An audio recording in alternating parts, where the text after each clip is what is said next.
Hello and welcome back to the Driver's Room Endurance Championship. This is Season 3 Tier 2 and it's Round 7. After 6 rounds we can see that James has taken the championship already, but it will be a close run thing between Sean and Alex for second place and those crucial promotion spots. Down at the bottom we've got a lot of relegation spots available, and some drivers are going to have to be very careful not to get bumped down to the newly formed Tier 3. Let's see how the grid shapes up. So here we are at the fearsome Nürburgring Nordschleife 24-hour layout here in the night, the hardest challenge that the Driver's Room will face all season long, all year long. Let's see how they get started. No traditional grid walk today. We're going with the rolling start to minimise the chances of collisions. But it is Alex on pole with Fabro in second, and they are off.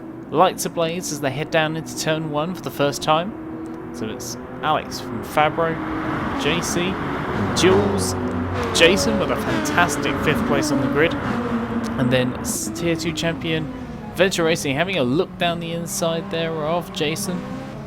Jason in the Beetle holding him off. A great qualifying position both for JC and for Jason. Really good work by both of those guys, getting in front of the bigger names. There's Berkey Baby, A4 Racing Junior driver. There is Grimlock and Canny at the back. Different choices on tyres as well. This is a difficult track to get your strategy right. Some drivers are on the super softs, others will be on all the way down to the mediums. No one's going to be trying hards. The hards do lose too much time.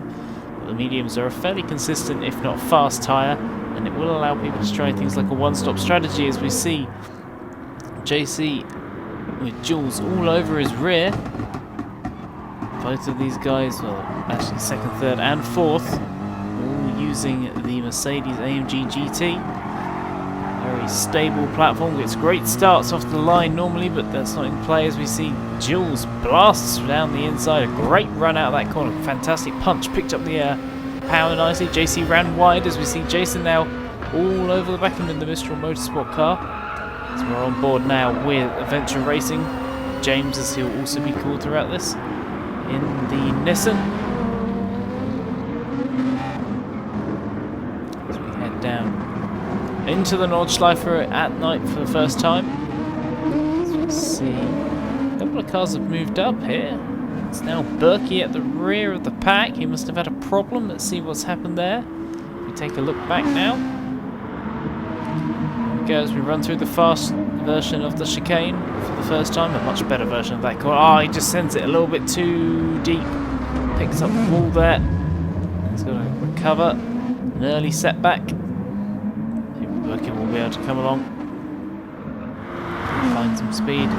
Talking of drivers affiliated with the Made for Racing team, it's Alex at the front.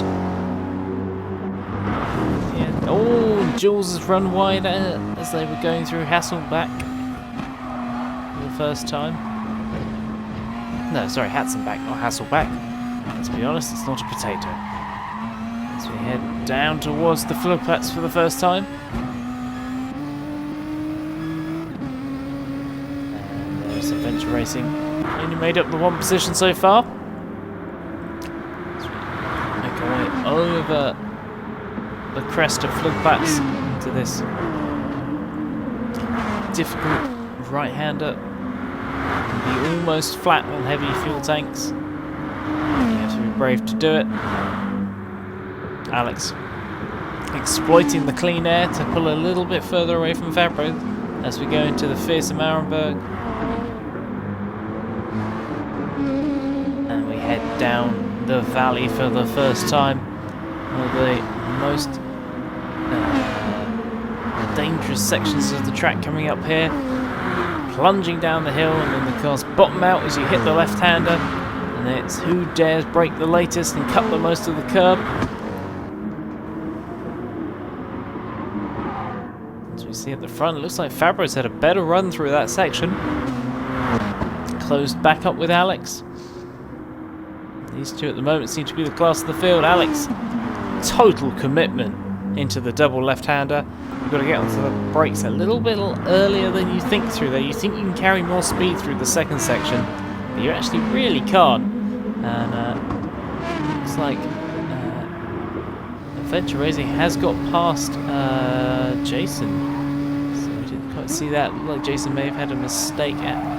oh, hello, what's going on here? This is further around the track. This is on the run-up towards the carousel. Looks like JC had a mistake. We skipped ahead a couple of minutes into the race. JC now under threat from Adventure Racing. Oh, he gets on the power a bit early and he spears across the... oh dear. That was really unfortunate. Nothing James could have done.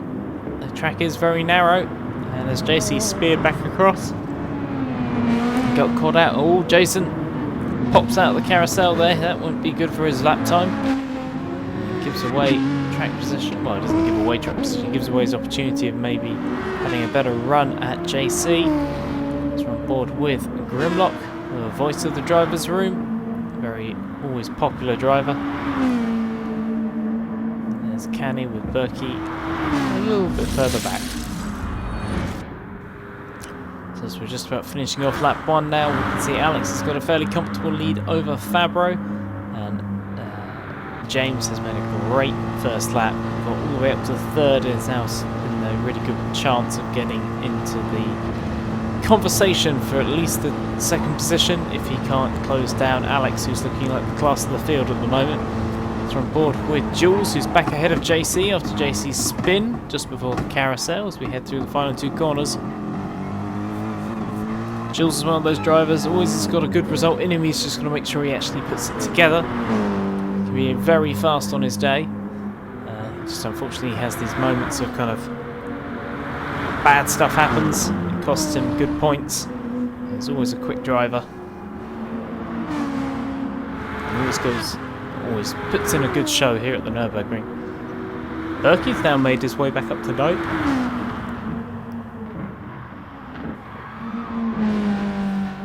Jason is now bringing up the rear, so he must have had a mistake somewhere, possibly through the twisty section at the end of the lap.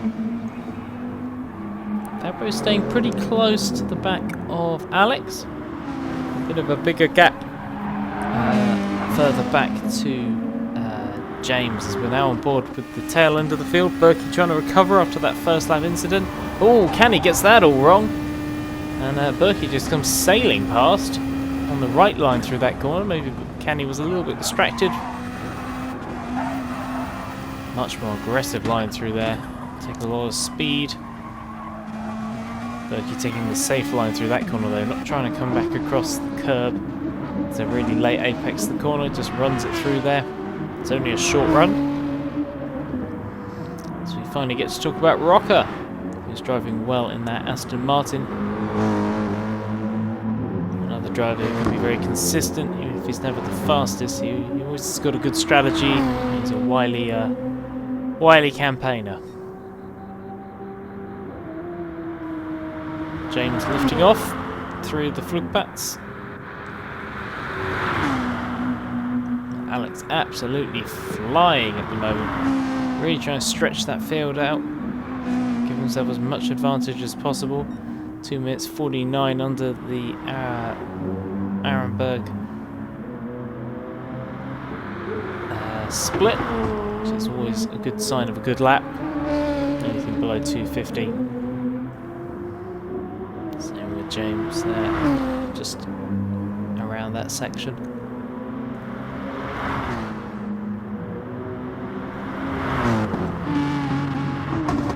There's Rocker in 6th position. Grimlock not far behind, and Berkey, who's now getting onto the back of these guys. He's a little bit out of position, of course, because of his mistake. Should expect to see Berkey doing a little bit more than that, as we are now on board with Alex and now Fabro, who's managed to stay with him so far. Similar age tyres as we go through into miss hit miss, deceptively hard corner especially, and I was just about to say especially in the night. Fabro has a big spin in the first part of miss hit miss. James definitely going to get through here. He's got to be careful. Gets lucky that Fabro is still ghosting there, otherwise that could have been a nasty collision. Go on board with Jules. Will Jules be able to benefit from this? No, it looks like Fabro's just got going in time. Oh, a big slide through there from Jules, though. He was right on the limit of adhesion there. A lot of the drivers who may not always choose to use traction control are seeming to be using it tonight, just to try and give themselves a little bit more of a safety buffer.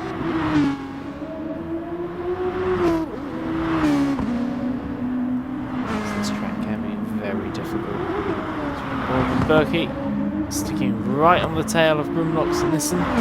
If he can get a good run out of this corner as they head down to Bergwerk. It's going to be very important that he gets Bergwerk right, and then he might have a chance of that Nissen up the hill towards Kesselchen. Oh, that wasn't a great run. As we're now on board with Canny. He's not that far back, and he's on a grade lower tyre. He's on the mediums. Now a little bit further up on the lap, got Jules, Fabro and JC, the 3 Mercs, very close together.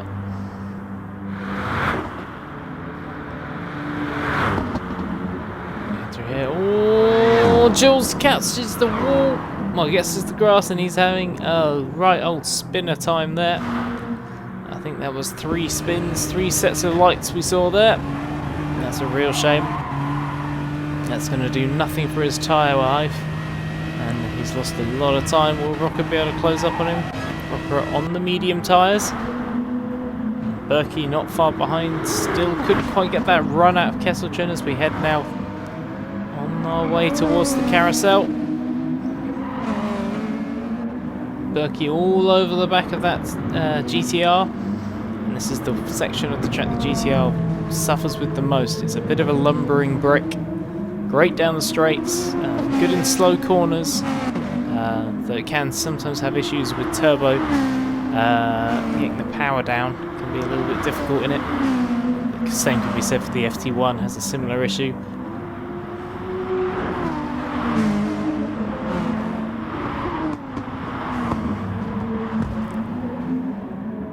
Oh, and it looks like Grimlock's run wide there. That's a very easy corner to have that happen.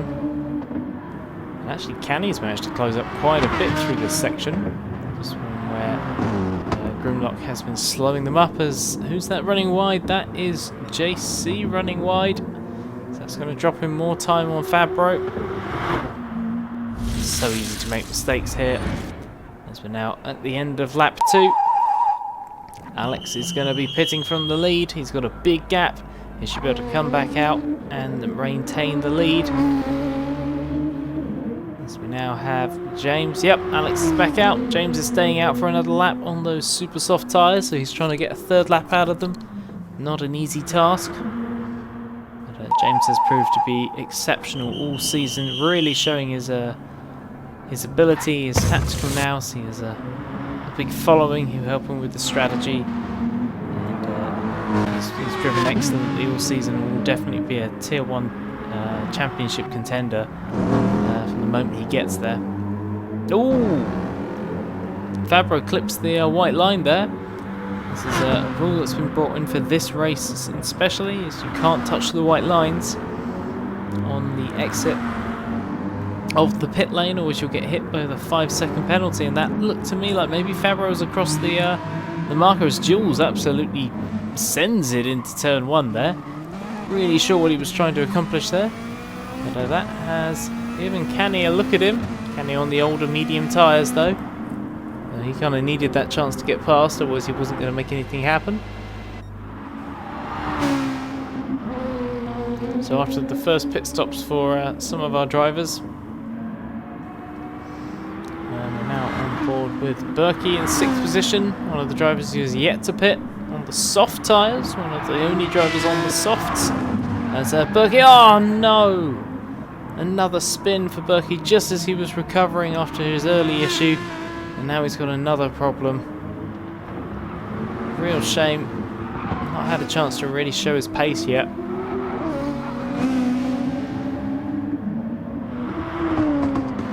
Here is Grimlock.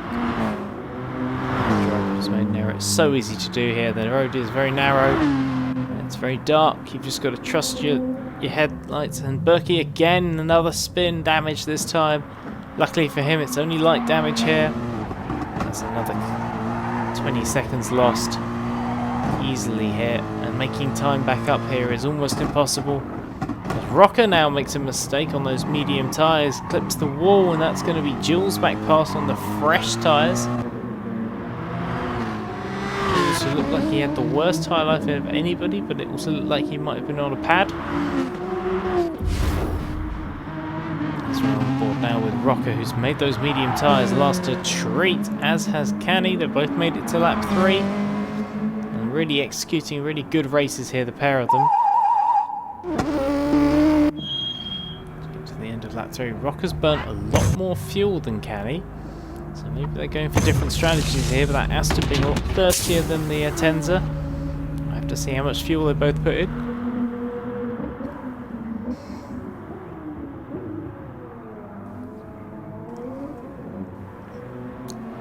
Looks to me like, oh, Canny's driven straight over that white line immediately, so that will be a slap bang penalty.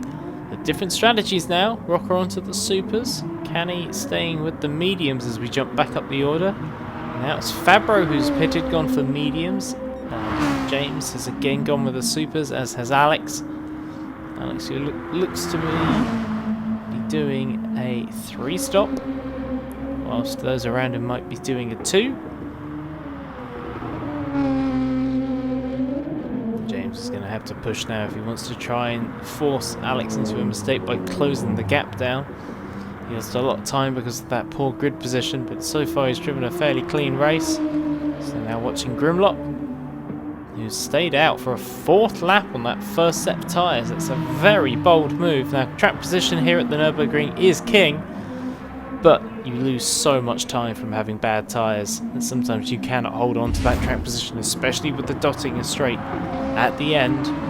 It's very hard to hold on to a position if someone gets a better run than you out of dotting a corner. As we're now on board with Grimlock halfway around the 4th lap, and you can see how much he's having to be careful. Lift off, and that is Rocker not far behind as we head through miss, hit, miss into one of the hardest corners on the track. Always have to brake a little bit earlier than you think. He gets it slowed down nicely using the probably brake bias put to the front there to try and keep the tail of the car nice and settled. The Rocker now into the dirty air, and he's got to be careful here. He's got to not burn up those tyres too quickly, but at the same time Canny's not far behind on medium tyres, He has a look, gets a better run as they head down towards Bergwerk, but that's not really an overtaking spot. He's going to have to be patient. You can see Canny in the background there. This is a great drive so far by Rocker. Yes, it may not be for a top 5 yet, but it's a great drive. He's really put, and actually Grimlock makes a mistake out of Bergwerk on those old tyres, and now Rocker has the clean air, and he'll be able to push as we're on board with Canny, or riding with Canny. Canny's now going to do the same, but he's not going to have as good a set of tyres in terms of peak grip. They'll last long, but the mediums are very difficult to race with. It's hard to overtake a driver because you don't have that same sort of grip delta. So making lunging moves is difficult. He's going to have to be patient as we're on board with JC, who's been driving brilliantly this race. At the end of lap 4, Alex is back in again, but it should be comfortable. Have to take fuel this time, but he did a good job with his fuel. Got to lap 4, having to take any fuel. Very well might have backed it off a bit.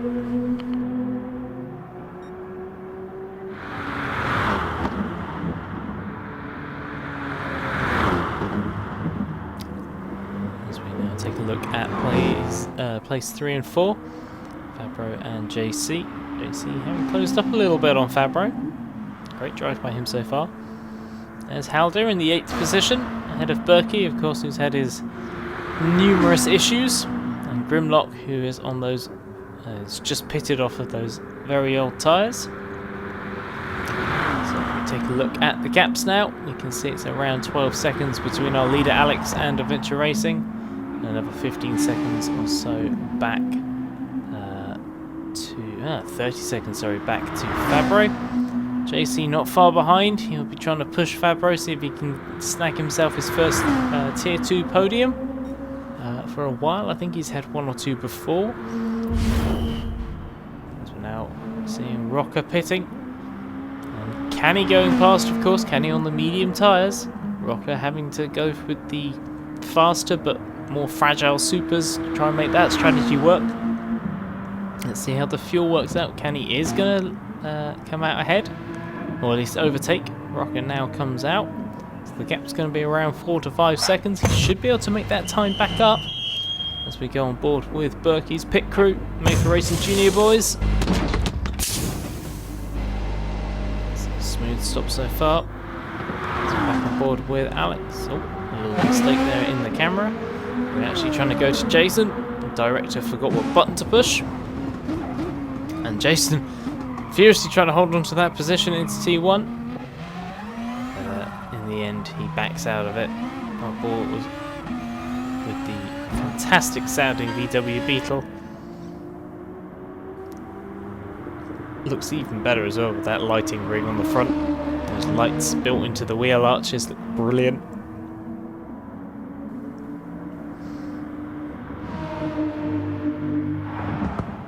Rocker flying now on those super soft tyres, fresh set again. He's going to be bearing down on Canny, who's going to make those mediums last. And the difficult to kind of predict Mazda. It can be very smooth and easy to drive, but certain corners the turbo can have real problems for that car. You can have surprise spins. So we check back in with the leader. Comfortably out ahead now. James. Now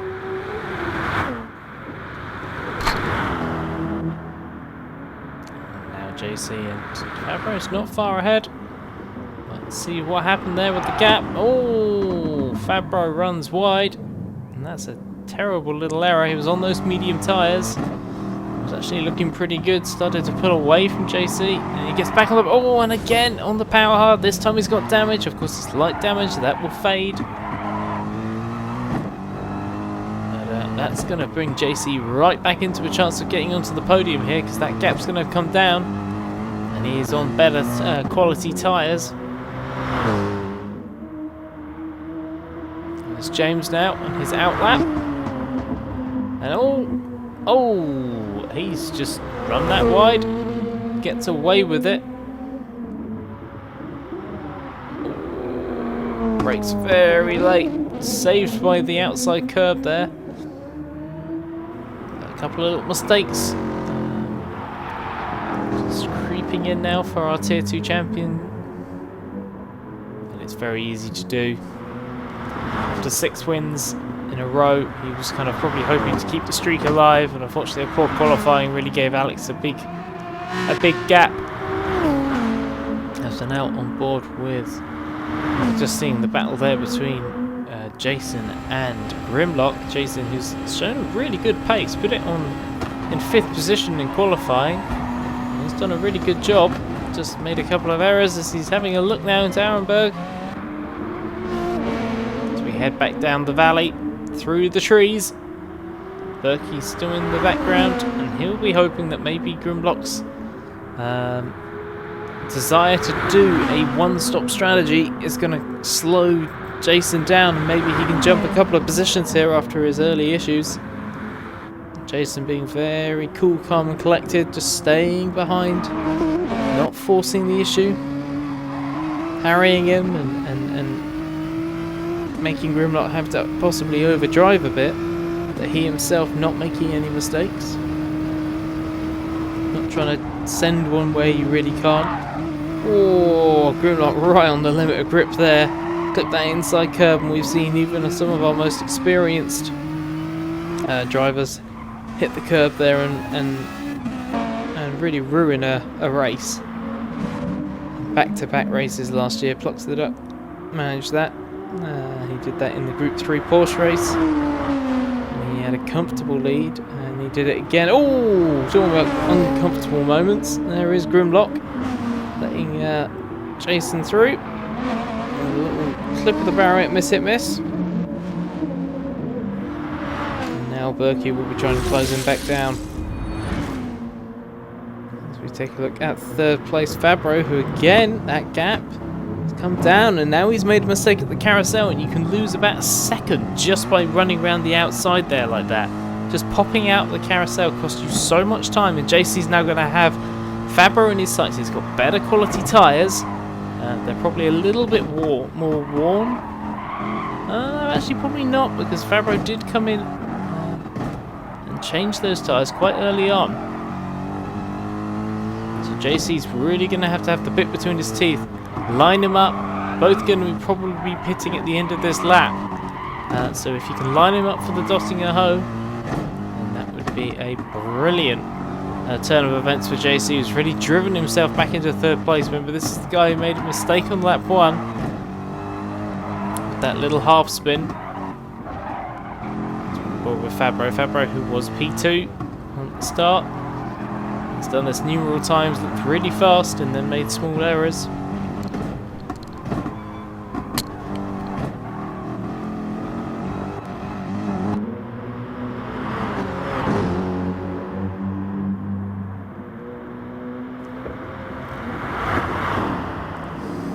Such an easy place to make a mistake. Flats Garden 1. Head down to Flats Garden 2. These cars always want to understeer through here, the front engine cars.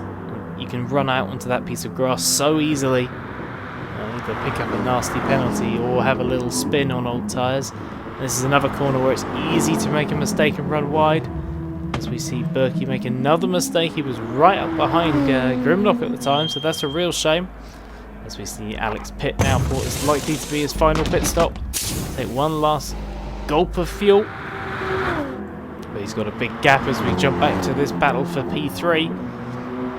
Fabro is going to have to run onto the straight.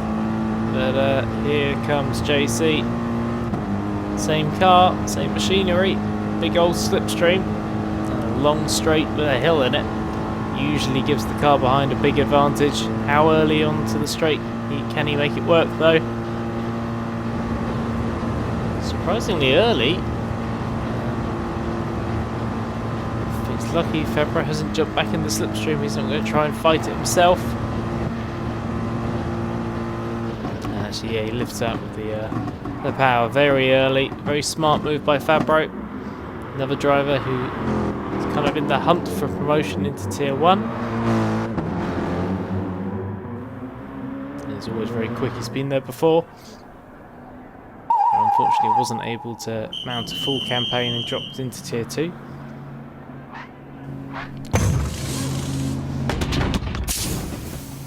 So we're seeing contrasting strategies here. Fabro doesn't take any fuel on. He's going for probably one lap and then another one lap, or maybe he's missed time. But again, he's run across that white line.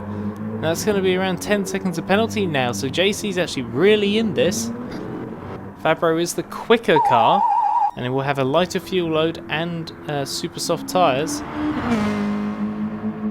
As we jump back through the field a little bit, we're now on board with Canny, who's still managing to stay ahead of Rocker on those old tyres.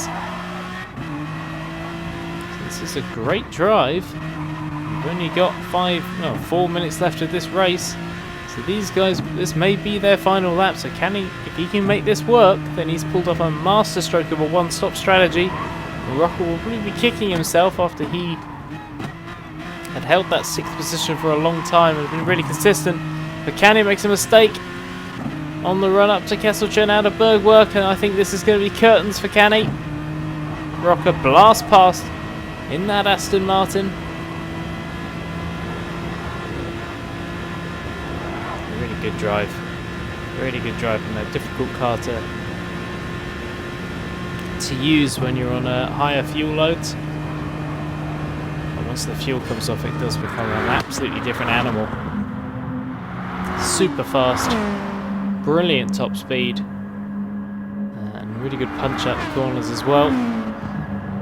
Canny on those old tyres and that Mazda, just nothing to fight with now. Oh, as we see Jason clip the wall at Kesselchen.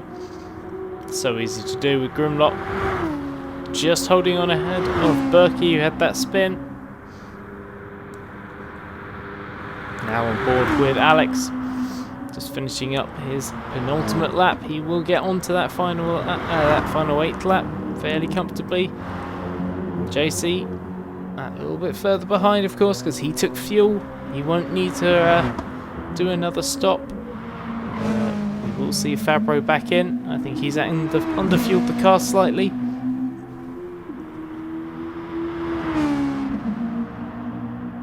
Alex now starts his final lap. This will be his one shot at beating his initial purple lap time, which still stands from lap 1. And how the strategies worked for him. He's been pitting every other lap. As we're now getting to the end of the race, it will be the final lap for everyone from P5 down.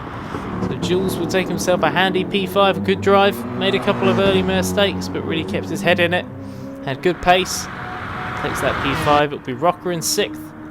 Canny will take 7th. Jason in 8th. In 9th place for Grimlock, and last place it looks like for Berkey. So here we go. Alex looking very comfortable, but after his final pit stop, Fabro is not far behind. Far ahead of JC. And here he is, Fabro, just behind JC. After that pit stop, I do apologise, I got that the wrong way round in my previous comment. It was Fabro behind JC. Fabro's going to have those super soft tyres, fresh as a daisy. So we're heading up towards Kesselchen this time. The uphill, nothing that Fabro can do yet. He's looking.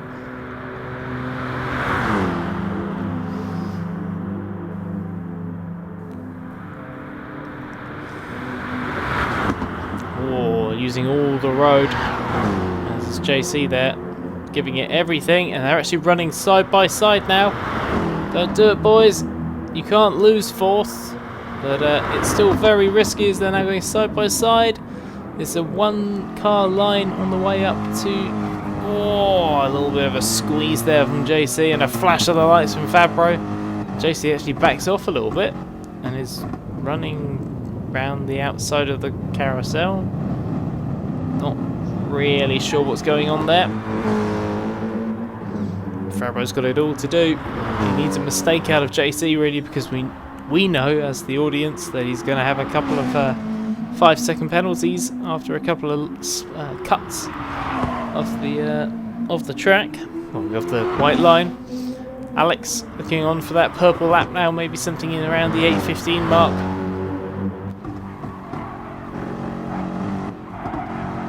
Gr3 still not found a way past JC. But this time, wow, what a fantastic run he got out of there. And JC dips a wheel on the dirt. That's going to give Fabro a really good chance at this now. He's carried so much more speed through there. He sent it up the inside. What an absolutely aggressive and incisive move there. It's the racer in him knew where it was going to come. Used the extra speed of the fresh tyres, and now he's got to try and run away because he's got a lot of penalty mileage, miles penalty time left as we follow our race leader. And unless something disastrous happens, he will be our race winner.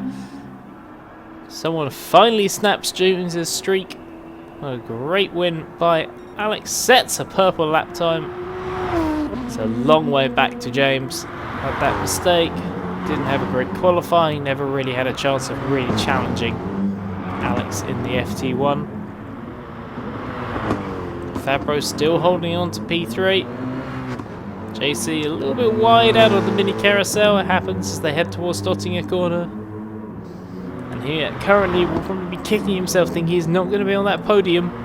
But if things stay as they are, then he's got a great chance of doing it. As we just jump ahead to watch our second place driver take the line. Went for the two-stop strategy. Made that mistake. Had a poor qualifying. But still drove well. Got through the field as quickly and as efficiently as he could do. And that's going to be a good second position for James. Fabro will be holding on to P3 on the road, but we know he's got penalties over his head. Still a great drive. He made that mistake, a couple of mistakes, but he still kept his head.